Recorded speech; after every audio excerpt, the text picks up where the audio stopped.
Hello people, क्या हाल चाल। I hope आप सब बढ़िया होंगे। सो बेसिकली आज इस एक छोटे से वीडियो के अंदर हम लोग एक बहुत ही इंपॉर्टेंट टॉपिक के बारे में डिस्कस करने वाले हैं। ये टॉपिक, ये कॉन्सेप्ट बेसिकली आपके इंडियन कॉन्ट्रैक्ट एक्ट का एक हिस्सा है। वो हिस्सा है जिसके बेसिकली ना होने के कारण आपका जो प्रोमिसेस है, आपके जो किए हुए वादे हैं, उसको कभी भी एनफोर्सिएबिलिटी नहीं मिल सकती है। ठीक है। सो यहाँ पे बेसिकली हम लोग इंडियन कॉन्ट्रैक्ट एक्ट के कंसिडरेशन वाले एलिमेंट के बारे में बात करेंगे। ठीक है।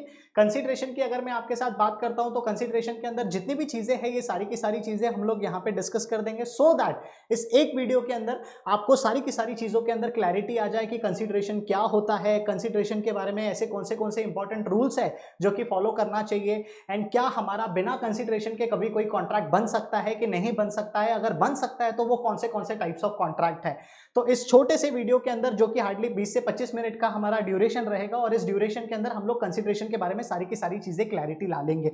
ठीक है। सो शुरुआत से शुरू करते हैं। सबसे पहले तो हम लोग ये समझेंगे कि कंसिडरेशन क्या होता है। उसके बाद जैसे जैसे हम लोग आगे बढ़ेंगे सीक्वेंस में, हम लोग एक एक करके लीगल रूल्स के बारे में डिस्कस करेंगे, एंड डेफिनेटली यहाँ पे वो केस स्टडीज का भी रेफरेंस देखेंगे जो बेसिकली आपके एग्जाम के परस्पेक्टिव से बहुत ज्यादा इंपॉर्टेंट है, जिसका एग्जाम में कोट होना भी बहुत ज्यादा जरूरी है। ठीक है। तीसरी वाले पार्ट के अंदर हम लोग यहाँ पे ये एक एलिमेंट देखेंगे जहां पे ऐसा कहा जाता है, सेक्शन 25 का जनरल रूल बात करता है कि बिना कंसिडरेशन के कॉन्ट्रैक्ट कभी हो ही नहीं सकता है। तो क्यों कॉन्ट्रैक्ट नहीं हो सकता है, इसके पीछे का रीजनिंग भी देखेंगे, एंड ऐसे कौन से कॉन्ट्रैक्ट है जहां पे कंसिडरेशन का एलिमेंट मिसिंग है, स्टिल आप उसको एनफोर्सिएबल करा सकते हो। ठीक है। तो ये पूरा का पूरा बेसिकली आज का जो लेक्चर है उसके पीछे का स्ट्रक्चर रहेगा। शुरुआत से शुरू करते हैं, कंसिडरेशन है क्या। अगर मैं आपके साथ एकदम बेसिक से बेसिक टर्म्स में बात करता हूं, कंसिडरेशन का मतलब यहां पे क्या होता है, that is something in return. एक एग्जांपल के तौर पे अगर मैं आपके साथ बात करता हूं, मान के चलते हैं आप कोई भी शॉप के पास जाते हो, शॉप के पास जाओ, शोरूम के पास जाओ, कोई भी मॉल में जाओ, अगर आप वहां से कोई भी चीज परचेस करके लेके आते हो, तो डेफिनेटली आपको वो चीज के बदले में कोई ना कोई चीज तो देनी पड़ती है। एक एग्जाम्पल के तौर पर अगर मैं आपके साथ बात करता हूँ, इमेजिन अ सिचुएशन, आप मोबाइल फोन के पास गए, मोबाइल फोन वाले के पास गए, आपने वहां से ये मोबाइल फोन परचेस किया है। तो जैसे ही आपने ये मोबाइल फोन परचेस किया, इसके बदले में जो भी मनी एलिमेंट है ये आपको सामने वाले बंदे को देना पड़ेगा, क्योंकि यहां पे दोनों तरफ से कुछ ना कुछ तो रिटर्न होना चाहिए, क्योंकि जब तक दोनों तरफ से यहां पे कुछ ना कुछ तो रिटर्न नहीं होगा, तब तक बेसिकली उसको लॉ का सपोर्ट नहीं मिलेगा, तब तक बेसिकली उस चीज को कॉन्ट्रैक्ट नहीं बोला जाएगा, ट्रांजैक्शन नहीं बोला जाएगा। ये एक चीज अपने दिमाग के अंदर अपने को क्लियर बिठा के चलनी चाहिए। ठीक है। So what is consideration? Consideration is basically something in return. अब सवाल पैदा होता है कि सर ये समथिंग इन रिटर्न क्या हो सकता है। तो आपके समझने के लिए यहां पे मैंने बेसिक सा क्लासिफिकेशन बना के रखा है, जहां पे कंसिडरेशन के अंदर पैसा भी आ जाता है, कंसिडरेशन के अंदर गुड्स भी आ जाते हैं, कंसिडरेशन के अंदर सर्विसेज भी आ जाती है, कंसिडरेशन के अंदर यहां पे कोई ना कोई तो प्रॉमिस भी आती है। इसको एक एक करके एक बेसिक लेवल पे समझते हैं, ताकि सारी की सारी कॉन्सेप्ट के अंदर क्लैरिटी हो, ताकि आप इसको बहुत ही बेहतर तरीके से अप्लाई कर सको। ठीक है। So when I talk about consideration, when I talk about goods, when I talk about services, एक एग्जांपल के तौर पे अगर मैं आपके साथ बात करता हूं गुड्स के डेफिनेशन की, अगर मैं आपके साथ बात करता हूं, यहां पे मोबाइल फोन है, मोबाइल फोन अगर मुझे खरीदना है तो डेफिनेटली मेरे को इसके बदले में कुछ ना कुछ तो देना पड़ेगा। ठीक है। सेकंड एलिमेंट से अगर मैं आपके साथ बात करता हूं, सेकंड पर्सपेक्टिव से अगर मैं आपके साथ बात करता हूं, आप जहां कहीं पे भी कॉलेजेस में अटेंड करते हो, कॉलेजेस में एडमिशन लेते हो, तो कॉलेजेस में एडमिशन आपको तब मिलता है जब उसके बदले में बेसिकली आप कोई ना कोई तो फीस देते हो। तो यहां पे भी टू वे रिलेशन है, राइट। दोनों तरफ से कुछ ना कुछ तो एफर्ट्स होना चाहिए, दोनों तरफ से कुछ ना कुछ तो मिलना चाहिए। अगर दोनों तरफ से कुछ ना कुछ तो नहीं मिल रहा है, तो आपका जो कंसिडरेशन का एलिमेंट है उसको मिसिंग माना जाएगा। एंड अगर आपके कंसिडरेशन के एलिमेंट को यहां पे मिसिंग माना जाता है, तो फॉर्चुनेटली अनफॉर्चुनेटली उसको कभी भी कॉन्ट्रैक्ट के कैटेगरी में नहीं देखा जा सकता है, एंड जब तक उसको कॉन्ट्रैक्ट के डेफिनेशन में नहीं लेके आया जा सकता है, तब तक आपको लॉ के तरफ से कोई भी सपोर्ट यहां पे नहीं मिलेगा, कोर्ट के तरफ से कोई भी बैकिंग यहां पे नहीं मिलेगी। तो ये बहुत ज्यादा इंपॉर्टेंट है कि अपने को ये चीज समझ में आ जाए कि कंसिडरेशन का मतलब यहां पे क्या होता है। ठीक है। जहां तक मैं आपके साथ लीगल टर्म की बात करता हूं, एक लीगल टर्म भी है जो कंसिडरेशन के साथ डील करता है। What is that legal term? That legal term is basically quid pro को। इसका मतलब भी यही होता है कि आपको कुछ ना कुछ तो चीज देनी पड़ेगी, something for something, because unless and until there is no something for something, this thing will not be able to work out, right. अभी एग्जांपल के तौर पे आपको एक चीज के अंदर तो बहुत ज्यादा क्लैरिटी हो गया, क्योंकि अगर आप कंसिडरेशन के टॉपिक तक आ चुके हो, कंसिडरेशन का वीडियो अटेंड कर रहे हो, तो बेसिक अंडरस्टैंडिंग तो आपको बहुत ज्यादा क्लियर होगा कि ऑफर क्या होता है, एक्सेप्टेंस क्या होता है, right. So as far as recap is concern, हम लोगों ने देखा था कि जब तक ऑफर के साथ एक्सेप्टेंस नहीं मिलता है, तब तक बेसिकली हमारा यहाँ पे प्रॉमिस नहीं बनता है, एंड जब तक प्रॉमिस के साथ यहाँ पे कंसिडरेशन का एलिमेंट नहीं बनेगा तब तक वो एग्रीमेंट नहीं होगा, एंड जब तक उस एग्रीमेंट के साथ एनफोर्सिबिलिटी नहीं मिलेगी तब तक यहाँ पे कॉन्ट्रैक्ट का कोई सवाल ही पैदा नहीं होता है। सो अगर मैं आपके साथ कॉन्ट्रैक्ट की बात करता हूं, अगर मैं आपके साथ इंडियन कॉन्ट्रैक्ट एक्ट के सेक्शन 2H की बात करता हूं, तो आपको कोई भी एग्रीमेंट को अगर एनफोर्सिएबल बनाना है, उसको सपोर्ट करना है, तो यहाँ पे कंसिडरेशन का एलिमेंट होना बहुत ज्यादा जरूरी है। ठीक है, this is what we have understood. इसके अलावा अगर मैं आपके साथ बात करता हूं, ये बेसिक मीनिंग तो आपको बहुत अच्छी तरीके से क्लियर होगा कि सर कुछ भी चीज अगर मैं लेके आता हूं तो उसके बदले में मेरे को कुछ ना कुछ तो देना पड़ेगा। ठीक है, मोबाइल फोन ले आया, उसके बदले में पैसे दे आया, कॉलेज में एडमिशन ले ली, उसके बदले में मैंने फीस पे कर दी है। इसी तरीके से हर एक चीज के लिए कुछ ना कुछ तो मेरे को रिटर्न में देना पड़ता है। ये चीज तो मेरे को बहुत अच्छी तरीके से समझ में आ गई। थोड़ा सा आप इसको लीगल पर्सपेक्टिव से देखते हैं। लीगल पर्सपेक्टिव से अगर मैं आपके साथ बात करता हूं तो यहाँ पे सेक्शन 2 सबसेक्शन डी है जो बेसिकली कंसिडरेशन के बारे में बात करता है। ठीक है, सेक्शन 2 सबसेक्शन डी किसके बारे में है? कंसिडरेशन के बारे में। कहां लिखा हुआ है? इंडियन कॉन्ट्रैक्ट एक्ट के अंदर इस चीज के बारे में लिखा हुआ है। ठीक है, सो यहाँ पे डेफिनेशन को हम लोग थोड़ा सा इंटरप्रेट करने की कोशिश करते हैं, डेफिनेशन को यहाँ पे समझने की कोशिश करते हैं, क्योंकि समथिंग फॉर समथिंग ये तो बहुत बेसिक सेंस हो गया। अगर हमको उसको लीगल पर्सपेक्टिव से देखना है तो उसका लीगल लैंग्वेज भी अपने को समझना पड़ेगा। उस डेफिनेशन के अंदर किन किन चीजों का मतलब दिया हुआ है, किन किन चीजों के बारे में रेफरेंस दिया हुआ है, उसका भी क्लैरिटी होना यहाँ पे बहुत ज्यादा जरूरी है। ठीक है, एक बेसिक से बेसिक लॉजिक लगा के मैं आपको ये डेफिनेशन समझाता हूं। अगर मान के चलते हैं आप मेरे पास आते हो, आई एम द सेलर, राइट? कोई भी व्यक्ति कोई भी प्रोडक्ट का मैं अगर आपको सेल कर रहा हूं, मान के चलते हैं मेरे पास अभी आपके पास सेल करने के लिए कोई कंप्यूटर है। ठीक है, so if I am the seller, you are the buyer, and मैं अगर आपको मेरी सामान बेच रहा हूं तो इस सामान का प्राइस कितना होगा ये मैं डिसाइड करूंगा, ना कि आप डिसाइड करेंगे। It is a very common, right? जिस कॉलेज में आपको एडमिशन लेना है वो फीस कितनी लेगा ये बेसिकली कॉलेज खुद डिसाइड करेगा, आप यहां पे डिसाइड नहीं करेंगे। आप यहां पे क्या कर रहे हो? कॉलेज का एडमिशन ले रहे हो, लेकिन द फीस पर्सपेक्टिव जो है वो वहां पे कॉलेज डिसाइड करता है।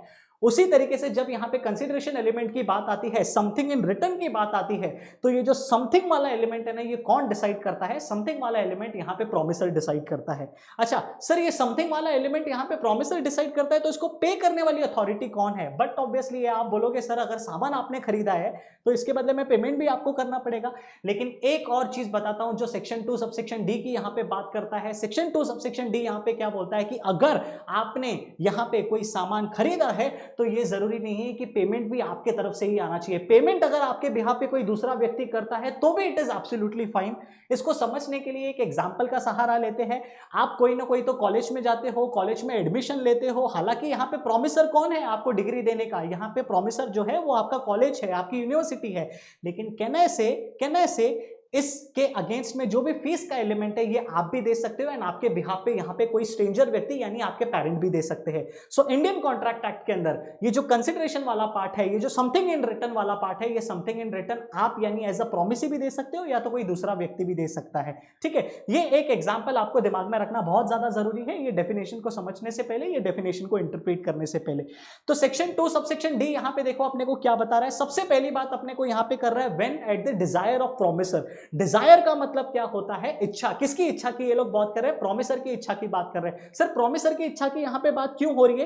क्योंकि प्रॉमिसर ही वो व्यक्ति है जो क्या करेगा, आपको कोई ना कोई तो सर्विसेज देगा या आपको कोई ना कोई तो सामान पे करेगा। So when at the desire of promisor the promisee और एनी अदर पर्सन, यानी यहां पे सेकंड एलिमेंट बहुत ज्यादा इंपॉर्टेंट है, सेकंड हिस्सा डेफिनेशन का बहुत ज्यादा इंपॉर्टेंट है, जो ये वैलिडेशन देता है कि आप अगर सर्विस के रेसिपिएंट हो, आप अगर गुड्स के रेसिपिएंट हो, तो इस केस में आप भी उसको पैसे दे सकते हो, आप भी समथिंग इन रिटर्न दे सकते हो, या आपकी जगह पे कोई दूसरा व्यक्ति भी उसको दे सकता है। एक एग्जांपल के तौर पे अगर मैं आपके साथ बात करता हूं, मान के चलते हैं आप मेरे यंगर ब्रदर हो, आप मेरे यंगर सिस्टर हो, अगर आप कहीं पे जाके खर्चा करके आते हो, कोई उधार ले आते हो, कोई कर्जा लेते हो अपने ऊपर, तो आपके हिस्से का जो कर्जा है, आपके हिस्से का जो डेट है, ये बेसिकली मैं पे कर सकता हूं। हालांकि ट्रांजैक्शन किसने किया है? आप दोनों ने किया है, लेकिन आप दोनों के ट्रांजैक्शन के अगेंस्ट में जो भी पैसा है, जो भी कंसिडरेशन एलिमेंट है, वो मैं दे सकता हूं। यहां पे सेक्शन 2D ने अपने को उसका पूरा का पूरा वैलिडेशन देख के रखा है। ठीक है, ये चीज की क्लैरिटी लाके रखो। सो पहले दो हिस्से के अंदर हम लोगों ने ये चीज समझी कि यहां पे डिजायर किसकी चलेगी, मर्जी किसकी चलेगी कि मेरे को समथिंग इन रिटर्न क्या चाहिए।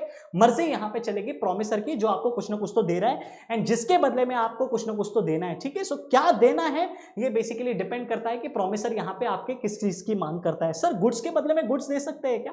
हालांकि अगर मैं थोड़ा सा आपके साथ सिंपल वे में बात करता हूं, हमारे भारत के अंदर गुड्स के बदले में गुड्स की जहां तक बात है उसको बार्टर सिस्टम बोला जाता है, एंड बार्टर सिस्टम को हमारे भारत के अंदर अबॉलिश किया गया है। तो यहां पे समथिंग इन रिटर्न का मतलब क्या होता है, ये बेसिकली गुड्स के बदले गुड्स नहीं हो सकते हैं, लेकिन गुड्स के बदले में आपको कुछ ना कुछ तो मनी एलिमेंट यहां पे बीच में इन्वॉल्व करने का, अगर आपको उसको पूरी तरीके से फुल फ्लेज तरीके से सपोर्ट करना है तो। ठीक है, दूसरी चीज अगर मैं यहां पे आपके साथ बात करता हूं तो ये जो कंसिडरेशन का एलिमेंट है ये कैसे हो सकता है, ये कोई करंट एक्टिविटी के पर्सपेक्टिव से भी हो सकता है, पास्ट पर्सपेक्टिव से भी हो सकता है, एंड फ्यूचर के पर्सपेक्टिव से भी हो सकता है। सर मेरे को नहीं समझ में आया आपके साथ मैं क्या बात कर रहा हूं। ठीक है, when at the desire of promisor the promisee or any other person, यहां पे तीन तरीके के अंदर आपका डेफिनेशन बांटा हुआ है जो ये बताता है कि आपका जो कंसिडरेशन वाला एलिमेंट है वो पास्ट कंसिडरेशन भी हो सकता है, वो प्रेजेंट कंसिडरेशन भी हो सकता है, एंड वो फ्यूचर कंसिडरेशन भी हो सकता है। ठीक है, so as far as past consideration is concern, definition के अंदर यहां पे दोनों चीजें कवर की गई है, कुछ करना या कुछ नहीं करना, ये दोनों के दोनों चीजें बेसिकली डेफिनेशन के अंदर कवर की गई है। सर मेरे को नहीं समझ में आ रहा है इसका क्या मतलब होता है, समझ एक सिंपल सा एग्जांपल देता हूं। आपके डैड ने आपको बोला कि इस बार अगर आपने एग्जाम क्लियर कर दिया तो मैं आपको क्या करने वाला हूं, मैं आपको एक फॉर्च्यूनर गिफ्ट करने वाला हूं। सो आपको समथिंग फॉर समथिंग मिल रहा है क्या? यस, कैन आई से आपके डैड यहां पे क्या डिमांड कर रहे हैं, आपसे क्लियरेंस ऑफ एग्जाम डिमांड कर रहे हैं, एंड इस क्लियरेंस ऑफ एग्जाम के बदले में आपके डैड आपको क्या दे रहे हैं, यहां पे कंसिडरेशन यानी फॉर्च्यूनर दे रहे हैं। सो this is very two way transaction. Can I से यहां पे आपके डैड आपको कुछ करने के लिए बोल रहे हैं, एक पॉजिटिव एक्ट करने के लिए बोल रहे हैं।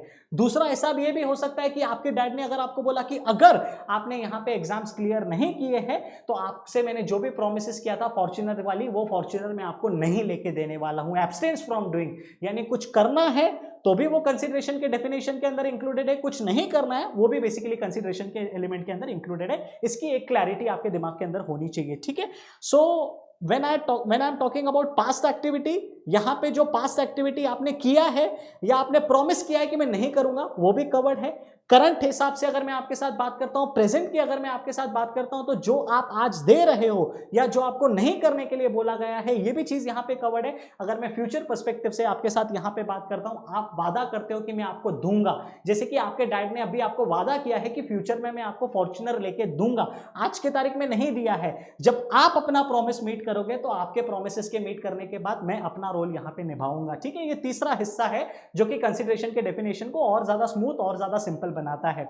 प्रैक्टिकल लेवल पे अगर मैं आपके साथ बात करता हूं, तीन हिस्से हम लोगों ने कंसीडरेशन के डेफिनेशन के बारे में समझे। पहला हिस्सा यहां पे क्या बोलता है कि कंसीडरेशन किसके मर्जी पे चलेगा, कंसीडरेशन यहां पे प्रॉमिसर के मर्जी के हिसाब से चलेगा। कंसीडरेशन यहां पे देगा कौन, कंसीडरेशन देने वाली जो अथॉरिटी है वो प्रॉमिसी खुद भी हो सकता है या प्रॉमिसी के अलावा कोई दूसरा व्यक्ति भी यहां पे कंसीडरेशन दे सकता है।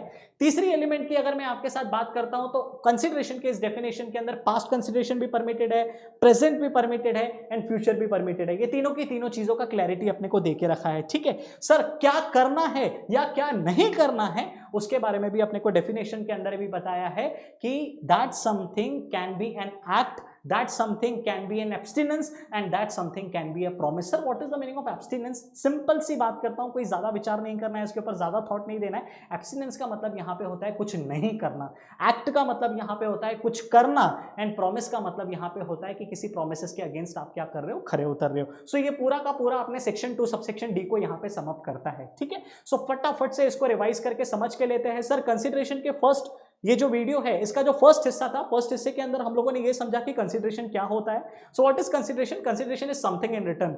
ऐसा कौन सा लीगल फ्रेज है जो बेसिकली इसके बारे में बात करता है? इट्स क्विड प्रो को। फिर हम लोगों ने second aspect of this video में हम लोगों ने ये देखा था कि बेसिकली कंसीडरेशन का डेफिनेशन क्या है।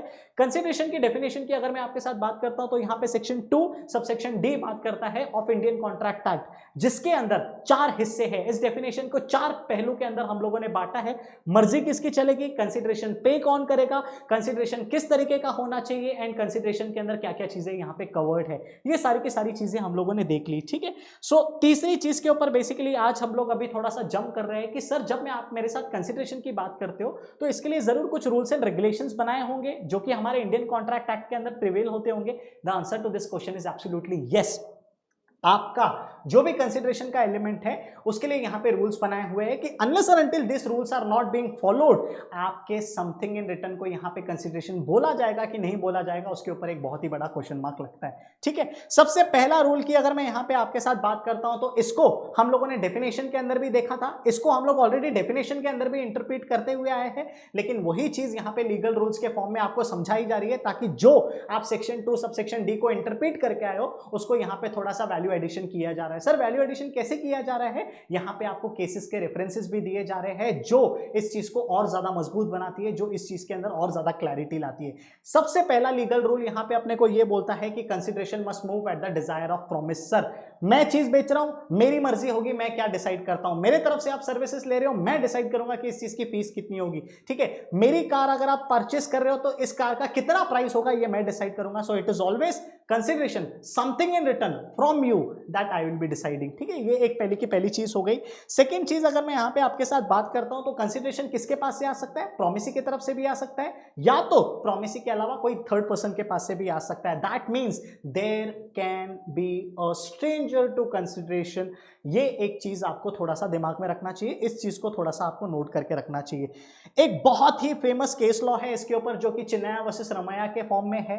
ठीक है, ये केस के अंदर क्या चीजें डिस्कस हुई थी वो मैं शॉर्ट में बता देता हूं क्योंकि वीडियो शॉर्ट है, मैं चाहता हूं कि इस छोटे से वीडियो के अंदर सारी की सारी क्लैरिटी अपने अंदर आ जाए। ठीक है, सो चिन्नैया वर्सेस रमैया का जो केस है इसको मैं एक बेसिक एग्जांपल देके आपको समझाता हूं। यहां पे बेसिकली एक लेडी थी, ठीक है, जिसने अपनी डॉटर को एक प्रॉपर्टी दिया था। ठीक है, डॉटर को जब उसने प्रॉपर्टी दिया था तो वो प्रॉपर्टी के साथ एक कंडीशन उसने जोड़ा था कि मेरा जो ब्रदर है आप उसको एनुअल बेसिस पे क्या करोगे? एन्युटी पे करोगे। You will be paying on annual basis a sum of money that has been decided as of today.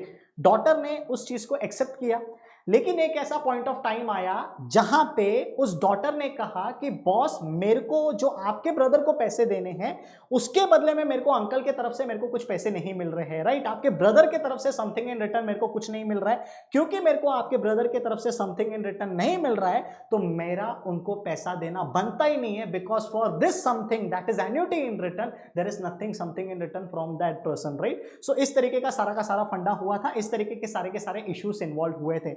तो what was the major concern that was raised in this case? The major concern that was raised in this case कि क्या वो जो person है, वो lady का जो brother है, वो अपने किए हुए प्रोमिसेस को एनफोर्स करवा सकता है कि नहीं करवा सकता है। कोर्ट ने यहां पे इस चीज को बहुत ही क्लैरिटी देते हुए एक चीज समझा दी कि बॉस यस उस चीज को करवा सकता है क्योंकि something for something in return has already been perform by that lady. ठीक है, ये चीज एक अपने दिमाग के अंदर क्लैरिटी लाना।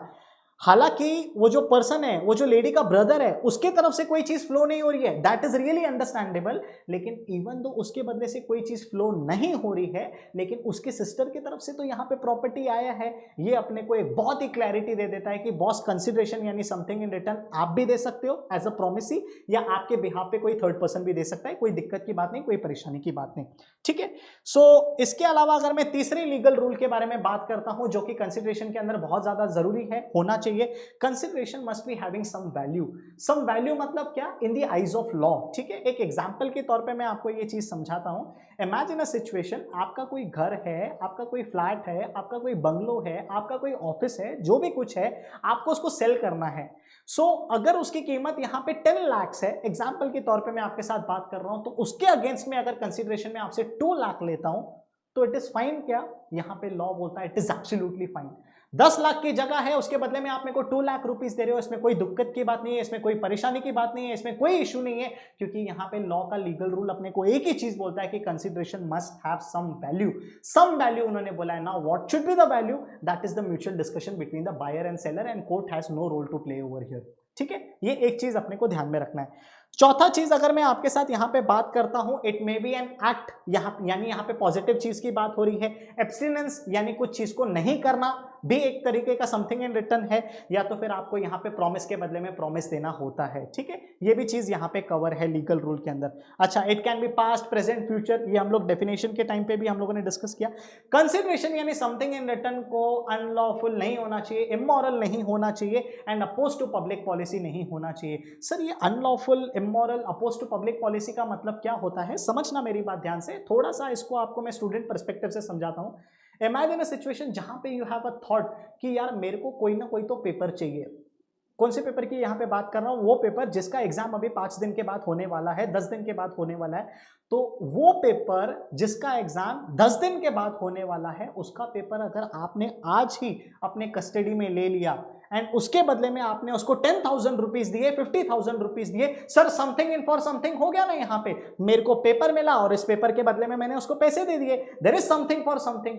यहाँ पे लॉ बोलता है कि जो समथिंग फॉर समथिंग है ना, वो अपोज टू पब्लिक पॉलिसी नहीं होना चाहिए। यहाँ पे आप पेपर लीक कर रहे हो, अनलॉफुल एक्टिविटी कर रहे हो, ऐसी एक्टिविटी कर रहे हो which is oppose to public policy, तो ये आपके कंसिडरेशन के डेफिनेशन के अंदर कवर नहीं होगा। ठीक है, अगर ये आपके कंसिडरेशन के डेफिनेशन के अंदर कवर नहीं होगा तो आपको एनफोर्सिएबिलिटी मिलने की कोई पॉसिबिलिटी ही नहीं है। समझ में आ रहा है क्या मैं आपके साथ क्या बात कर रहा हूं? I hope everything is getting cleared. सबसे पहले फटाफट से हम लोगों ने किसके बारे में डिस्कस किया था? हम लोगों ने कंसिडरेशन के मीनिंग के बारे में समझा। जैसे जैसे हम लोग आगे गए, हम लोगों ने कंसिडरेशन के डेफिनेशन को इंटरप्रेट किया, और जैसे जैसे हम लोग आगे गए, हम लोग इस कंसिडरेशन से रिलेटेड कुछ एसेंशियल रूल्स के बारे में पढ़ा। ये वही रूल्स है जो हम लोगों ने इंटरप्रिटेशन करते टाइम देखी थी। ठीक है, तो ये 3 पहलू तो अपन ने समझ लिया। आज हम लोग कंसिडरेशन के लेक्चर का एक चौथा पहलू समझते हैं, एक चौथा एस्पेक्ट समझते हैं, जो कि बहुत इंपॉर्टेंट है। ये कॉन्सेप्ट अपने को क्या बोलता है, ये सेक्शन अपने को क्या बोलता है, ये जनरल रूल अपने को क्या बोलता है कि अगर आपके कॉन्ट्रैक्ट के अंदर कंसिडरेशन का एलिमेंट मिसिंग है तो आपका जो भी डील है उसको आप कॉन्ट्रैक्ट के डेफिनेशन के अंदर नहीं ला सकते हो। एक बात समझना, अगर वो चीज कॉन्ट्रैक्ट के डेफिनेशन के अंदर नहीं आती है तो जितने भी राइट्स है जो आपको, जितने भी रेमेडीज है जो आपको इंडियन कॉन्ट्रैक्ट एक्ट के तहत मिलने वाले थे, वो नहीं मिलेंगे। ठीक है, अच्छा सर ऐसे कौन सी चीजें हैं? सो इसके लिए बेसिकली एक टर्म है जिसको लीगल फ्रेज में बोला जाता है एक्स नूडो पैक्टो। नूडो पैक्टो का यहाँ पे मतलब क्या होता है? पैक्टो इज एग्रीमेंट। कौन सा एग्रीमेंट? वो एग्रीमेंट जिसके अगेंस्ट में आप कुछ भी नहीं दे रहे हो। तो the statement is very much clear कि अगर आपने समथिंग इन रिटर्न नहीं दिया तो आपका जो भी एग्रीमेंट है दैट इज वॉइड, उसको लॉ का कोई सपोर्ट नहीं मिलेगा। एंड लॉ का अगर कोई सपोर्ट नहीं मिलता है तो आप उसके अगेंस्ट में कोई रेमेडी भी नहीं क्लेम कर सकते हो और ना ही कोई राइट्स ले सकते हो। ठीक है, एक्स नूडो पैक्टो नॉन ऑल्टर एक्शन। ठीक है, ये एक ध्यान में रखना। इस जनरल रूल के यहाँ पे एक्सेप्शंस भी है। क्या क्या एक्सेप्शंस है, एक एक करके हम लोग सारे के सारे एक्सेप्शंस को समझते हैं एंड क्यों एक्सेप्शंस दिए गए हैं उसके बारे में भी क्लैरिटी ले लेते हैं। सबसे पहले एक्सेप्शन की यहाँ पे बात कर रहे हैं natural love and affection. Sir मेरे को एक सिंपल सी बात बताओ, हम लोग इतने फास्ट चीजें क्यों जा रही है? बेसिकली ये जो वीडियोस बनाने के पीछे का बेसिक पर्पस है, बेसिक इंटेंशन है, वो यही है कि आप शॉर्ट ड्यूरेशन के अंदर पूरे के पूरे कॉन्सेप्ट के अंदर क्लैरिटी ला लो। ठीक है, बट ऑब्वियस है रेगुलर लेक्चर्स में अगर आप इस चीज को देखते हो तो बहुत ही ज्यादा एलैबोरेटिव वे में होता है, बहुत ही ज्यादा डिटेल्ड मैनर में होता है, एंड जितनी स्पीड की जरूरत होती है उतनी स्पीड के हिसाब से चीजें आगे लेके जाती है। ठीक है, लेकिन यहाँ पे अपने को कॉन्सेप्ट क्लैरिटी करना है, रिविजन करना है, तो उसके लिए ये वीडियो बेस्ट है, उसके लिए ये स्पीड बेस्ट है। ठीक है, सो क्या क्या एक्सेप्शन है? रूल क्या है? रूल सेक्शन 25 के अंदर लिखा हुआ है। रूल क्या बोलता है? If there is no consideration there is no contract. लेकिन no consideration is equals to no contract, इसके भी कुछ एक्सेप्शंस है। एक्सेप्शंस का मतलब यहाँ पे क्या है? मतलब मैं जो अभी चीजें आपके साथ डिस्कस कर रहा हूं इसके अंदर अगर कंसिडरेशन का एलिमेंट नहीं भी है ना तो भी आपके कॉन्ट्रैक्ट को एनफोर्सिएबिलिटी मिलेगी, लॉ का सपोर्ट मिलेगा, आप कॉन्ट्रैक्ट एक्ट के जो भी रेमेडीज है, जो भी राइट्स है, आप उसको बेहतरीन तरीके से क्लेम कर सकते हो। कहीं पे दिक्कत नहीं आएगी, कहीं पे परेशानी नहीं आएगी। ठीक है सर, कौन से एक्सेप्शन है? सबसे पहला एक्सेप्शन यहाँ पे ये लोग अपने साथ बात कर रहे हैं नेचुरल लव एंड अफेक्शन। अब जब लव की बात आती है तो I understand what you are thinking, लेकिन आपके थिंकिंग को थोड़ा सा मेरे को लीगल लैंग्वेज में डाइवर्ट करना बहुत ज्यादा जरूरी है। नेचुरल लव एंड अफेक्शन की अगर मैं आपके साथ बात करता हूं, यानी क्या एक फादर या एक मदर अपने बेटे या बेटी को कोई चीज दे सकते हैं क्या, जिसके बदले में उसका बेटा या बेटी उनको कुछ नहीं दे रहा है? लॉ यहाँ पे बोल रहा है एब्सोल्युटली यस। सर इसका एक एग्जांपल बता सकते हो क्या? इमेजिन अ सिचुएशन जहां पे आपके ग्रैंडफादर ने आपको कोई प्रॉपर्टी गिफ्ट की है।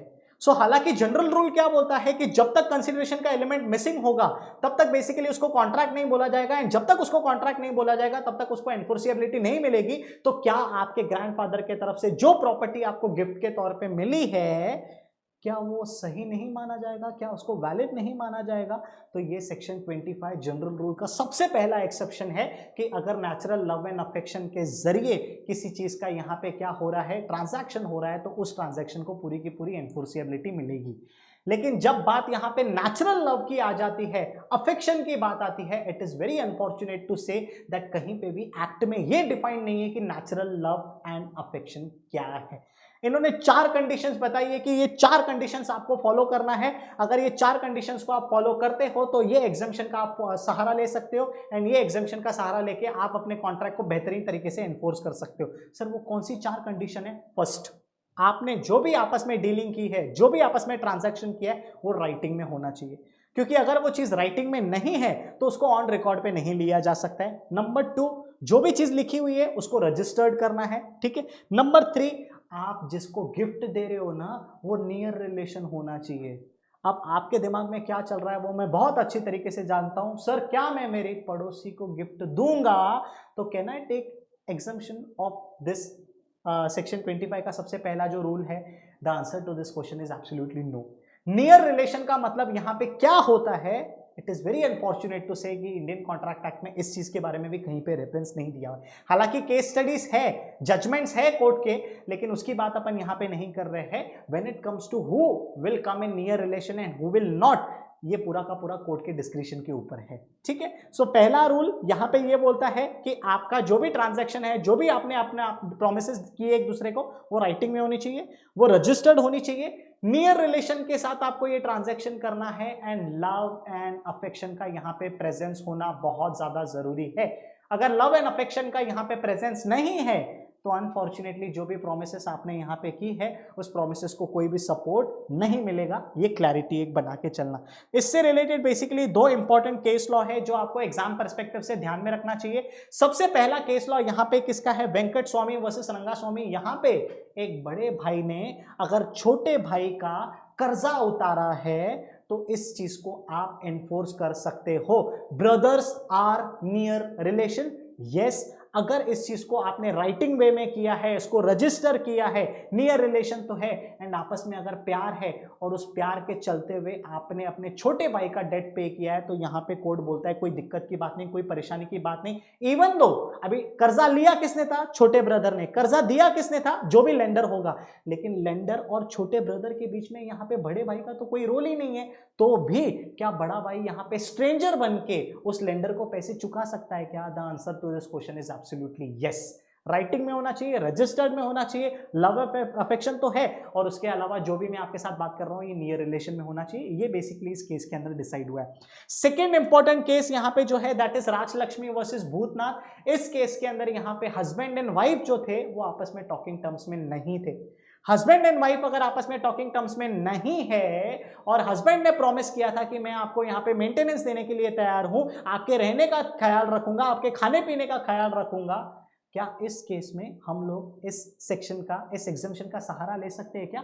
तो कोर्ट ने यहाँ पे ये डिसाइड किया था कि 4 चीजें हैं जो होनी चाहिए। आपने चीजें राइटिंग में रखी है, एक्सेप्टेड। आपने जो भी चीजें की है वो नियर रिलेशन के साथ की है, एक्सेप्टेड। आपने जो भी प्रोमिसेस यहाँ पे किया हुआ है, ठीक है, उसको रजिस्टर्ड किया है, एक्सेप्टेड। लेकिन हस्बैंड एंड वाइफ के बीच में यहाँ पे नेचुरल लव एंड अफेक्शन नहीं है। जो इंसान टॉकिंग टर्म्स में नहीं है तो आप लव एंड अफेक्शन का यहाँ पे एग्जम्पशन किस तरीके से ले सकते हो? ठीक है, ये एक इंपॉर्टेंट चीज है।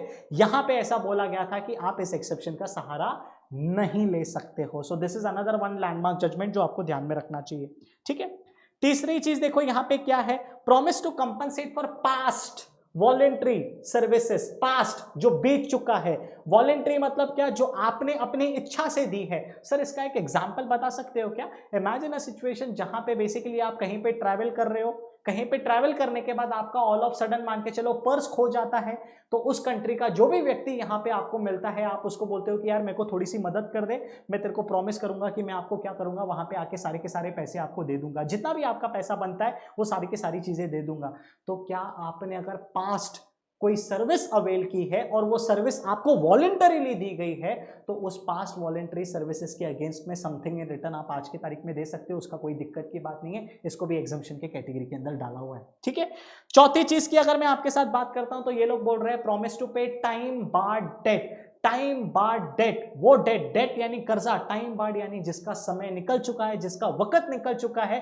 5 साल पहले मेरे को किसी व्यक्ति को 5,000 देना था लेकिन मैंने नहीं दिया और वो आज मुंह उठा के आया है कि बॉस मेरे को मेरे पैसे चाहिए, तो इस केस में जो डेट है वो टाइम बार्ड है, उसका लिमिटेशन का पीरियड खत्म हो चुका है। लेकिन फिर भी अगर मैं अपनी इच्छा से यहाँ पे उसको बोलता हूँ कि भाई कोई चिंता की बात नहीं है, तेरा पुराना कर्जा मैं तेरे को दे दूंगा, तो पुराने कर्जे को मैं आज के तारीख में रीपे कर रहा हूं, उसके बदले में मेरे को आपके तरफ से अगर कुछ नहीं भी आता है ना, तो लॉ बोलता है यहाँ पे कोई दिक्कत की बात नहीं है, ये एग्जम्पशन कैटेगरी के अंदर है, इस चीज को आप बड़े आराम से आगे लेके चल सकते हो। ठीक है, नेक्स्ट अगर मैं आपके साथ यहाँ पे बात करता हूँ एजेंसी एंड गारंटी, ये दो ऐसे एलिमेंट है, यहां पे भी अगर कंसीडरेशन मिसिंग है तो भी कोई दिक्कत की बात नहीं है, कोई परेशानी की बात नहीं है। Now what is agency, what is guarantee, ये ऑल टुगेदर एक डिफरेंट कॉन्सेप्ट है, डिफरेंट अपना टाइम कंज्यूम कर सकता है, लेकिन शॉर्ट में ये चीज मैं आपको बताता हूं। मान के चलते हैं आप ऐसा व्यक्ति हो जिसको अपना घर बेचना है, आपके घर बेचने के लिए यहाँ पे मैं अलग अलग क्लाइंट्स को लेके आ रहा हूँ, सारी की सारी डीलिंग्स करवा रहा हूँ, तो यहाँ पे मेरे तरफ से तो आपको सर्विसेज मिल रही है कि मैं आपके लिए कस्टमर्स ला रहा हूँ, आपके लिए डीलिंग्स डील कर रहा हूँ,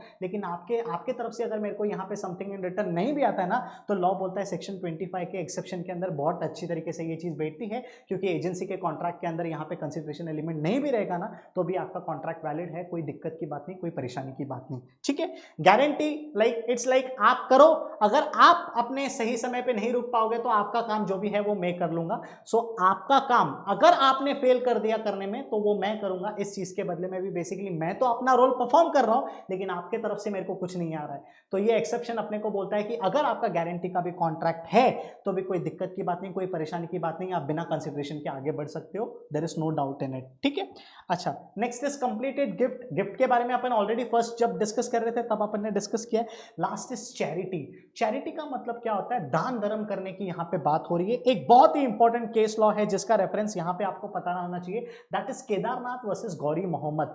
समझने के लिए अगर मैं ये सारी की सारी क्लैरिटी देता हूं, मान के चलते यहाँ पे केदारनाथ नाम का बेसिकली एक व्यक्ति था जिसको टाउन हॉल बनाना था, एंड टाउन हॉल बनाने के लिए उसने क्या किया, लोगों से सब्सक्रिप्शन इनवाइट किया कि बॉस अगर आप मेरे को पैसे दोगे, सब्सक्रिप्शन दोगे, चैरिटी पर्पस के लिए पैसे दोगे, तो हम लोग क्या करेंगे, उस टाउन हॉल को कंस्ट्रक्ट करेंगे जिसका हम सब लोग बेनिफिट ले सकते हैं।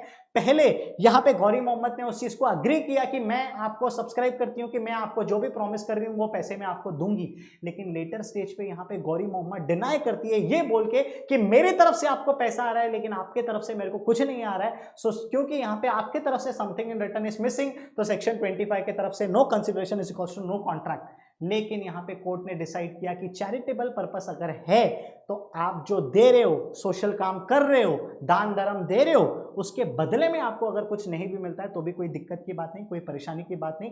This is also well with in the exemption of section 25। ठीक है, ये सारी की सारी चीजें अपन ने डिस्कस किया। तो आज का जो हम लोगों ने ये शॉर्ट वीडियो बनाया है, इस वीडियो के अंदर हम लोगों ने कोशिश की है कि पूरे के पूरे कंसिडरेशन के बारे में बेहतरीन तरीके से समझ ले। इस वीडियो को हम लोगों ने 4 हिस्सों के अंदर बांटा, 4 कैटेगरीज के अंदर बांटा, उसको समझने के पर्सपेक्टिव से। सबसे पहले क्लैरिटी हम लोगों ने ये ले ली कि कंसिडरेशन क्या होता है। दूसरी क्लैरिटी हम लोगों ने ये ली कि कंसिडरेशन लॉ के अंदर अगर मैं आपके साथ बात करता हूं तो वो क्या बोलता है, सेक्शन 2 सब सेक्शन डी के बारे में हम लोगों ने थोड़ी सी चीजें पढ़ी।